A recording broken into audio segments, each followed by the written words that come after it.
Concerning the Spiritual in Art. By Wassily Kandinsky, translated by Michael T. H. Sadler. Dedicated to the memory of Elizabeth Teichich. Part 1, about general aesthetic. Introduction. Every work of art is the child of its age and, in many cases, the mother of our emotions. It follows that each period of culture produces an art of its own which can never be repeated. Efforts to revive the art principles of the past will at best produce an art that is stillborn. It is impossible for us to live and feel, as did the ancient Greeks. In the same way, those who strive to follow the Greek methods in sculpture achieve only a similarity of form, the work remaining soulless for all time. Such imitation is mere aping. Externally, the monkey completely resembles a human being. He will sit holding a book in front of his nose, and turn over the pages with a thoughtful aspect, but his actions have for him no real meaning. There is, however, in art another kind of external similarity which is founded on a fundamental truth. When there is a similarity of inner tendency in the whole moral and spiritual atmosphere, a similarity of ideals, at first closely pursued but later lost to sight, a similarity in the inner feeling of any one period to that of another, the logical result will be a revival of the external forms which served to express those inner feelings in an earlier age. An example of this today is our sympathy, our spiritual relationship, with the primitives.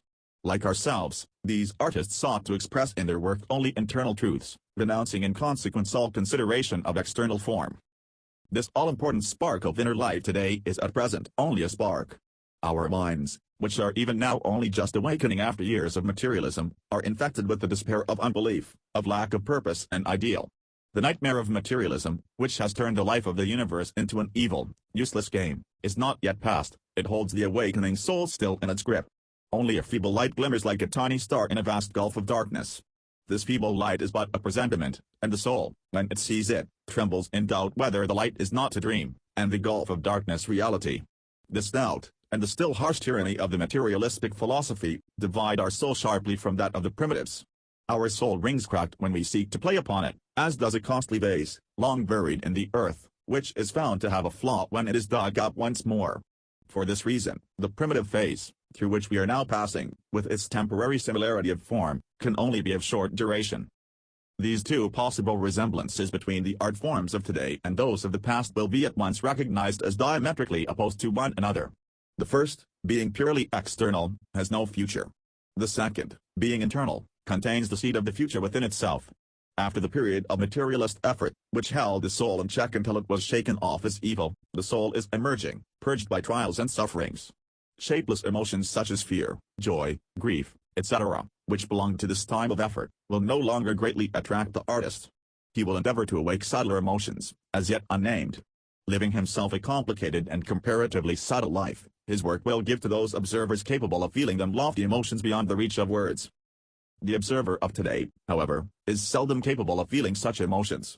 He seeks in a work of art a mere imitation of nature which can serve some definite purpose, for example a portrait in the ordinary sense, or a presentment of nature according to a certain convention, impressionist painting, or some inner feeling expressed in terms of natural form, as we say, a picture with Stimmung. Footnote, Stimmung is almost untranslatable. It is almost sentiment in the best sense, and almost feeling. Many of Corot's twilight landscapes are full of a beautiful Stimmung. Kandinsky uses the word later on to mean the essential spirit of nature. M.T.H.S. All those varieties of picture, when they are really art, fulfill their purpose and feed the spirit.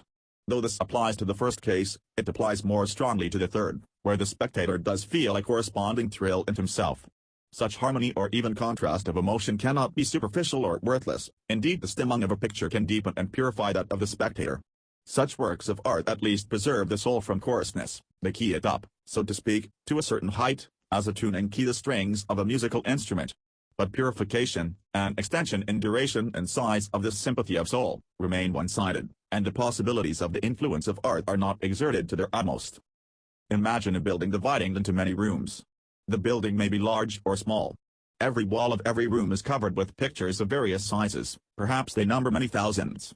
They represent in color bits of nature, animals in sunlight or shadow, drinking, standing in water, lying on the grass, near to, a crucifixion by a painter who does not believe in Christ, flowers, human figures sitting, standing, walking, often they are naked, many naked women, seen foreshortened from behind, apples and silver dishes, portrait of Counselor so-and-so, sunset, lady in red, flying duck, portrait of Lady X, flying geese, lady in white, calves and shadow flecked with brilliant yellow sunlight, Portrait of Prince Y, Lady in Green.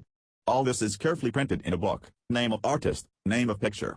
People with these books in their hands go from wall to wall, turning over pages, reading the names. Then they go away, neither richer nor poorer than when they came, and are absorbed at once in their business, which has nothing to do with art. Why did they come? In each picture is a whole lifetime imprisoned, a whole lifetime of fears, doubts, hopes, and joys. Whither is this lifetime tending? What is the message of the competent artist? To send light into the darkness of men's hearts, such is the duty of the artist, said Schumann. An artist is a man who can draw and paint everything, said Tolstoy. Of these two definitions of the artist's activity we must choose the second, if we think of the exhibition just described. On one canvas is a huddle of objects painted with varying degrees of skill, virtuosity and vigor, harshly or smoothly. To harmonize the whole is the task of art. With cold eyes and indifferent mind the spectators regard the work. Connoisseurs admire the skill, as one admires a tightrope walker, enjoy the quality of painting, as one enjoys a pasty. But hungry souls go hungry away. The vulgar herd stroll through the rooms and pronounce the pictures nice or splendid. Those who could speak have said nothing, those who could hear have heard nothing. This condition of art is called art for art's sake. This neglect of inner meanings, which is the life of colors, this vain squandering of artistic power is called art for art's sake. The artist seeks for material reward for his dexterity, his power of vision and experience. His purpose becomes the satisfaction of vanity and greed. In place of the steady cooperation of artists is a scramble for good things. There are complaints of excessive competition, of overproduction. Hatred, partisanship, cliques, jealousy, intrigues are the natural consequences of this aimless, materialist art. Footnote: the few solitary exceptions do not destroy the truth of this sad and ominous picture, and even these exceptions are chiefly believers in the doctrine of art for art's sake.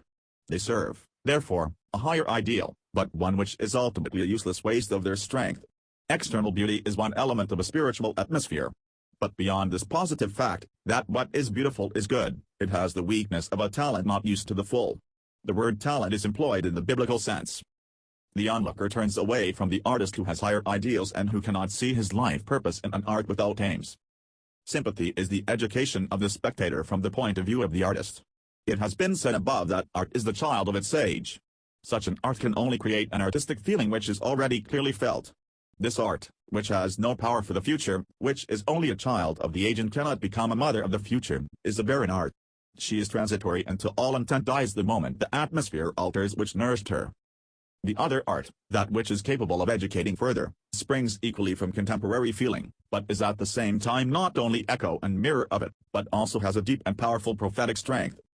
The spiritual life, to which art belongs and of which she is one of the mightiest elements, is a complicated but definite and easily definable movement forwards and upwards. This movement is the movement of experience. It may take different forms, but it holds at bottom to the same inner thought and purpose. Veiled in obscurity are the causes of this need to move ever upwards and forwards, by sweat of the brow, through sufferings and fears. When one stage has been accomplished, and many evil stones cleared from the road, some unseen and wicked hand scatters new obstacles in the way, so that the path often seems blocked and totally obliterated. But there never fails to come to the rescue some human being, like ourselves in everything except that he has in him a secret power of vision. He sees and points the way. The power to do this he would sometimes fain lay aside, for it is a bitter cross to bear. But he cannot do so. Scorned and hated, he drags after him over the stones the heavy chariot of a divided humanity, ever forwards and upwards. Often, many years after his body has vanished from the earth, men try by every means to recreate this body in marble, iron, bronze, or stone, on an enormous scale. As if there were any intrinsic value in the bodily existence of such divine martyrs and servants of humanity, who despised the flesh and lived only for the spirit. But at least such setting up of marble is a proof that a great number of men have reached the point where once the being they would now honor, stood alone,